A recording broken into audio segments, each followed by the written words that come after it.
Assalamualaikum warahmatullahi wabarakatuh. Selamat pagi pemirsa Trans 7. Khazanah, Ensiklopedia Islam Dunia, pagi ini kembali hadir ke hadapan Anda untuk berbagi pengetahuan dan saling menasehati dalam kebajikan.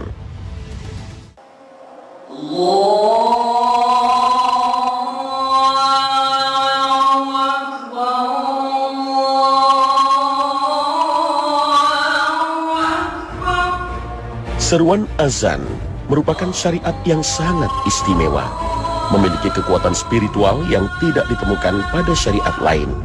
Berisikan takbir membesarkan Allah Subhanahu wa Ta'ala, penegasan akan keimanan dan tauhid yang berdampak besar pada manusia. Ironinya, orang yang mengumandangkan azan atau muazin seringkali dipandang sebelah mata. Padahal muazin memiliki keistimewaan tersendiri di mata Allah Subhanahu wa Ta'ala yang tidak dimiliki orang lain. Kelak di hari kiamat, ia akan menjadi orang dengan leher yang panjang. Hal ini disampaikan sendiri oleh Rasulullah SAW dalam hadis yang diriwayatkan oleh Imam Muslim. Beliau SAW bersabda, "Sesungguhnya para muazin itu adalah orang yang paling panjang lehernya pada hari kiamat." Hadis riwayat Muslim, Ahmad dan Ibnu Majah. Tentunya leher panjang dalam hadis ini adalah pujian, bukan celaan. Karena sebutan leher panjang biasa digunakan oleh orang Arab pada waktu itu untuk merujuk pada pemimpin dan pembesar suatu kaum. Jadi leher panjang di akhirat artinya kelak mereka akan menjadi pemimpin dan pembesar di akhirat. Sedangkan penjelasan lainnya mengatakan maksud leher panjang artinya orang yang sangat mengharap dan penasaran akan nikmat dari Allah Ta'ala. Karena biasanya orang yang penasaran akan sesuatu akan memanjangkan lehernya agar dapat menyaksikan dengan jelas.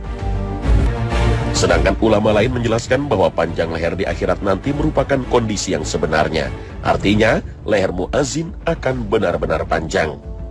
Sebab di padang mahsyar nanti matahari akan didekatkan kepada manusia sehingga mereka berkeringat, yang membuat keringat bercucuran sehingga ada yang menggenang hingga mata kakinya, lututnya, bahkan ada yang tenggelam oleh keringat.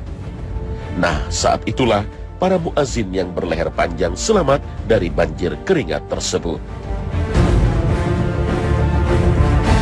Leher yang panjang juga menjadi ciri khas tertentu yang menjadikan mereka mudah dikenali, karena mereka di dunia menyerukan kebesaran dan keesaan Allah dan juga menegaskan kebenaran Rasul-Nya. Mereka melakukannya secara terang-terangan dan lantang. Maka dengan leher yang panjang di akhirat nanti, mereka jadi terlihat jelas di antara manusia lainnya. Inilah sebuah balasan yang berbanding lurus dengan perbuatan mereka di dunia. Ada yang menyebut leher panjang berarti para muazin menjadi orang paling cepat dan dahulu memasuki surga. Ada lagi penjelasan yang mengatakan pada hari itu manusia kehausan dan leher mereka mengerut. Sementara para muazin, mereka tidak kehausan dan leher mereka tetap tegak. Para muazin yang menyerukan panggilan sholat ini juga akan mendapat ampunan dari Allah Ta'ala sejauh suaranya bisa terdengar. Bukan itu saja, tumbuhan, batu, dan benda lainnya kelak akan menjadi saksi baginya. Semua keistimewaan tersebut disebutkan dalam hadis Rasulullah SAW. Beliau bersabda, "Orang yang azan akan diampuni kesalahannya oleh Allah sepanjang suaranya, dan akan menjadi saksi baginya segala apa yang ada di bumi, baik yang kering ataupun yang basah. Sedangkan orang yang menjadi saksi solat akan dicatat baginya pahala 25 solat, dan akan diampuni darinya dosa-dosa antara keduanya." Hadis riwayat Abu Daud dan Nasa'i.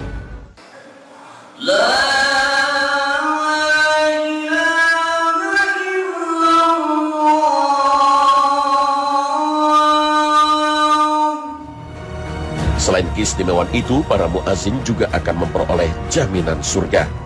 Abu Hurairah menuturkan, "Suatu ketika kami sedang berada bersama Rasul SAW. Lalu kami melihat Bilal mengumandangkan azan. Setelah selesai, Rasulullah kemudian bersabda, 'Barang siapa mengatakan seperti ini dengan penuh keyakinan, maka dia dijamin masuk surga.'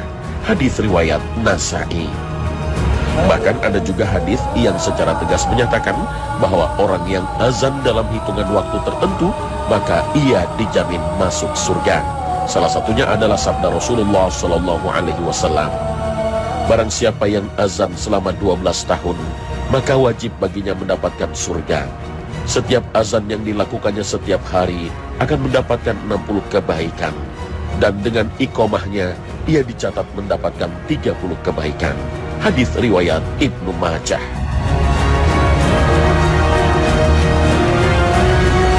Hadis ini merupakan berita gembira bagi para muazin. Bahkan hadis ini secara tegas menyebutkan jaminan surga bagi mereka yang telah melakukannya selama 12 tahun. Tentu saja ikhlas dan hanya mengharap ridho Allah menjadi syarat utama, seperti juga amal ibadah lainnya. Sebagian ulama menjelaskan penentuan berdasarkan waktu tersebut tidak selamanya mengikat. Yang paling berpengaruh adalah keikhlasan. Bisa saja waktu yang dibutuhkan tidak selama itu jika betul-betul dijalani dengan keikhlasan. Karena dalam hadis lainnya yang sanadnya dipermasalahkan oleh para ulama hadis dikatakan, bagi yang azan selama 7 tahun maka ia terbebas dari api neraka. Para ulama juga mencoba menjelaskan hikmah batas waktu 12 tahun tersebut. Jalaluddin Al-Balqini mencoba menjelaskan bahwa rata-rata batas atas umur manusia sekarang adalah 120 tahun dan 12 tahun merupakan 1/10-nya. Dalam banyak ketetapannya Allah menjadikan 1/10 mewakili jumlah totalnya. Contohnya setiap kebaikan akan dibalas dengan 10 kali lipatnya. Selain itu para muazin dimanapun juga mendapatkan doa khusus dari Rasulullah Shallallahu Alaihi Wasallam. Imam adalah penanggung jawab, muazin adalah pembawa amanat.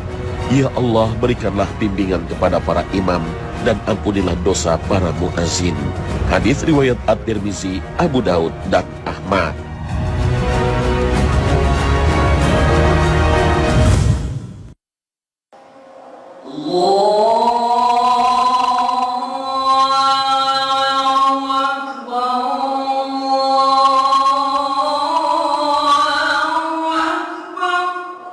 Pemirsa Khazanah, tak diragukan lagi azan yang merupakan seruan untuk mengajak orang menghadiri sholat berjamaah 5 waktu adalah syiar Islam yang sangat penting. Sebagian ulama berpandangan azan hukumnya fardu kifayah untuk sholat 5 waktu, sehingga jika ada masjid, musola di suatu wilayah yang tidak dikumandangkan azan ketika waktu sholat, maka orang yang tinggal di sekitar wilayah tersebut berdosa. Hukum tersebut hanya berlaku untuk sholat wajib 5 waktu, sehingga azan tidak diperlukan untuk sholat berjamaah lainnya seperti sholat tarawih, sholat id, sholat gerhana, dan sholat lainnya. Dari Jabir bin Abdullah, beliau berkata, saya mengikuti sholat id bersama Rasulullah SAW pada hari raya. Beliau memulainya dengan sholat sebelum khutbah tanpa ada azan dan iqamah. Hadis riwayat Muslim.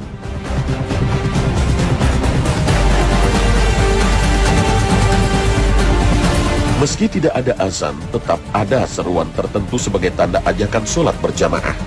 Seruan itu berbunyi, as-sholatu jami'ah, yang artinya, mari sholat berjamaah, atau mari berkumpul untuk sholat.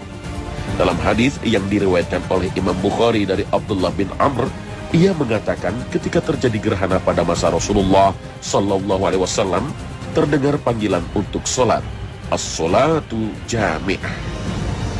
Sebagian ulama kemudian memperluasnya untuk digunakan di sholat berjamaah lainnya di luar sholat wajib 5 waktu, seperti sholat id, sholat istisqa, sholat tarawih, dan sholat lainnya, kecuali sholat jenazah.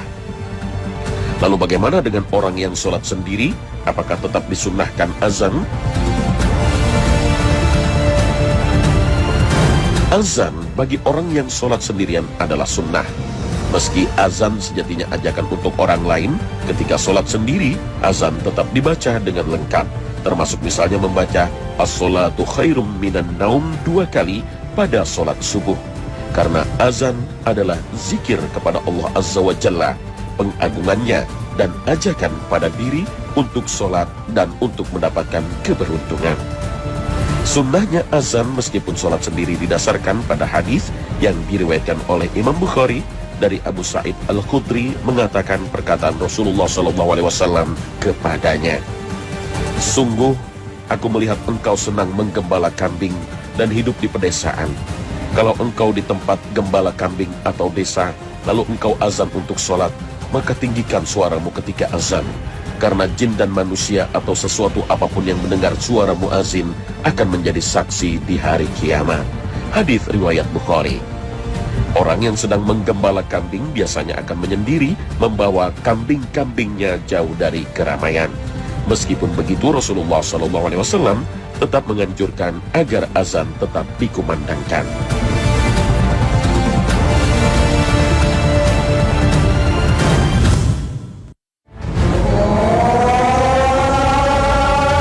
Pemirsa Khazanah, azan pada dasarnya memang diperuntukkan sebagai panggilan sholat.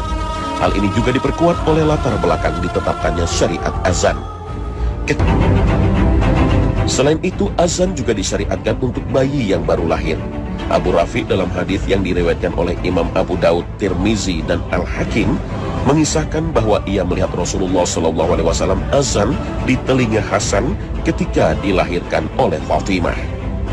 Dalam hadis lainnya dikatakan bahwa orang yang mendapatkan kelahiran bayi, kemudian dia mengazankannya di telinga kanan dan iqamat di telinga kiri, maka ia tidak akan celaka oleh setan. Hadis ini memang dianggap lemah oleh ulama hadis, termasuk Imam Baihaqi yang meriwayatkan hadis ini, tapi beliau sendiri menjadikan hadis ini sebagai penguat bagi hadis lainnya. Ibnu Qayyim juga menuliskan dalam kitabnya Tuhfatul Maudud bi Ahkamil Maulud bahwa azan pada telinga bayi dilakukan dengan alasan agar kalimat yang pertama kali didengar oleh seorang anak manusia adalah kalimat yang membesarkan Allah Subhanahu wa Ta'ala. Juga tentang dua kalimat syahadat yang juga diucapkan seseorang ketika masuk Islam dan ditalkinkan kepadanya ketika meninggal dunia. Azan juga dianjurkan untuk meredakan orang yang sedang marah. Rasulullah SAW dalam hadis lainnya juga berpesan agar jangan marah. Namun dalam kondisi tertentu sebagai manusia biasa akan merasa sulit sekali menahan amarah tersebut, apalagi jika memang ada pemicunya. Selain azan, sebetulnya juga ada cara-cara tertentu untuk meredakan marah yang disampaikan oleh Rasulullah SAW di dalam hadisnya. Misalnya, jika dalam keadaan berdiri, maka duduklah. Jika masih belum reda, maka cobalah berwudu.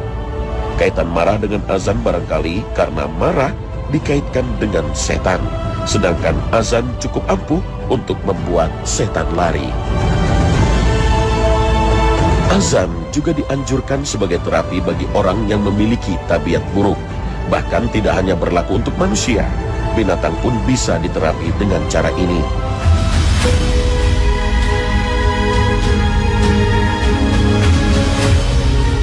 Azan juga dianjurkan untuk meredakan kebakaran. Rasulullah SAW sendiri dalam beberapa doanya memang memohon perlindungan kepada Allah dari kebakaran.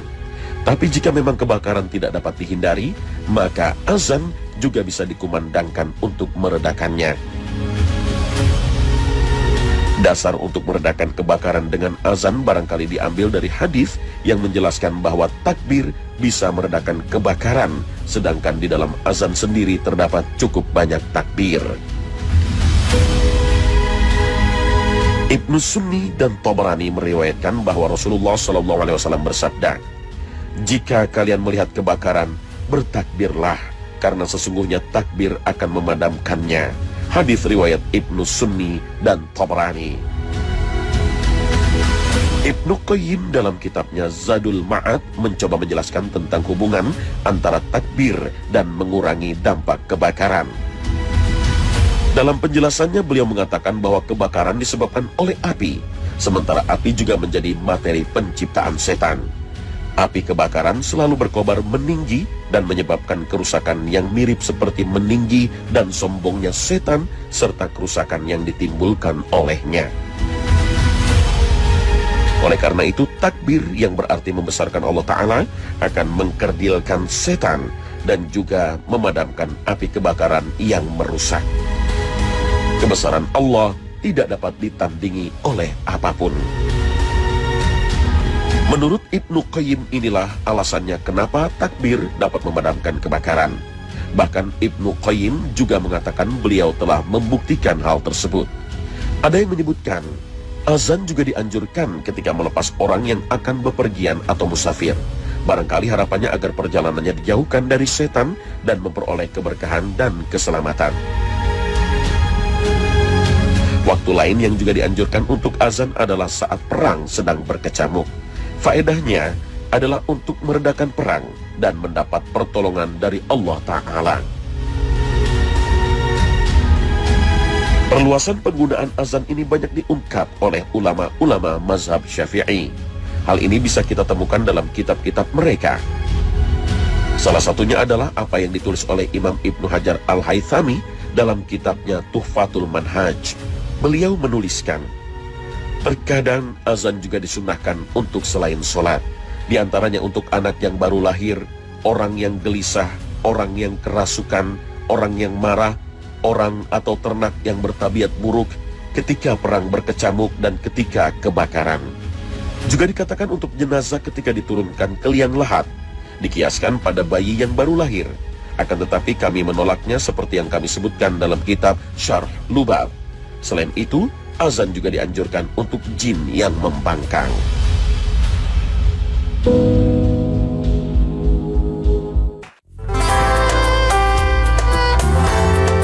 Pemirsa Khazanah, ada keistimewaan lain dalam azan. Kumandang azan tidak pernah berhenti terdengar sepanjang hari di seluruh penjuru dunia. Meski sholat wajib hanya 5 waktu, tapi kumandang azan tidak pernah berhenti terdengar. Perjalanan waktu yang ditandai dengan bergesernya matahari dari timur ke barat mengakibatkan pergeseran waktu sholat antar wilayah. Inilah yang menyebabkan azan tidak berhenti dikumandangkan sepanjang waktu. Waktu sholat subuh di Surabaya misalnya berbeda dengan waktu sholat subuh di Jakarta. Begitu juga waktu sholat subuh di Jakarta lebih cepat daripada sholat subuh di Banda Aceh, dan begitu juga seterusnya. Jika kita berandai-andai terbang dari arah timur ke barat melalui kota-kota di dunia yang dimulai dari timur Indonesia, maka di setiap kota yang kita lalui, kita akan mendengar suara azan. Begitu seterusnya. Selama ada orang muslim, disitulah azan akan selalu berkumandang. Allahu Akbar. Azan memang sebuah zikir istimewa. Zikir yang kita kenal sebagai panggilan sholat ini memang benar-benar sangat istimewa. Jika kita teliti lagi dari sisi maknanya, maka akan kita temukan makna yang luar biasa yang setiap hari terdengar kumandangnya. Azan dimulai dengan kalimat Allahu Akbar yang artinya Allah Maha Besar. Ini merupakan peneguhan akan kebesaran dan kekuasaan Allah. Tidak ada yang lebih besar dari Allah. Semua di hadapan Allah kecil tak berdaya. Dengan mendengar kumandang ini mengingatkan manusia agar tidak sombong dan tertipu dengan karunia yang Allah berikan kepadanya. Kemudian dilanjutkan dengan sebuah persaksian akan keesaan Allah yang tiada Tuhan selainnya, yaitu Asyhadu alla ilaha illallah. Salah satu kesaksian yang diucapkan seseorang ketika memeluk Islam. Kemudian dilanjutkan dengan syahadat yang kedua, yaitu persaksian akan Muhammad yang merupakan seorang Rasul dan pembawa risalah dari Allah Ta'ala. Kemudian dilanjutkan dengan seruan kepada suatu ibadah yang menjadi soko guru dari berbagai ibadah lainnya, tiang agama, bukti keislaman, dan parameter ibadah lainnya di akhirat kelak, yaitu marilah sholat. Yang dilanjutkan dengan ajakan menuju sebuah kemenangan yang hakiki, kemenangan dan kebahagiaan di dunia, serta kemenangan dan keselamatan di akhirat nanti, yaitu marilah menuju kemenangan. Itulah ungkapan-ungkapan dahsyat azan yang sering luput dari perhatian kita. Dan tentu wajar jika orang yang mengumandangkan kalimat-kalimat mulia tersebut mendapatkan keistimewaan dan kehormatan yang tinggi. Nah, pemirsa, sampai di sini perjumpaan kita hari ini. Terima kasih atas perhatian Anda. Wassalamualaikum warahmatullahi wabarakatuh. Taubat hambanya diberi waktu siang dan malam.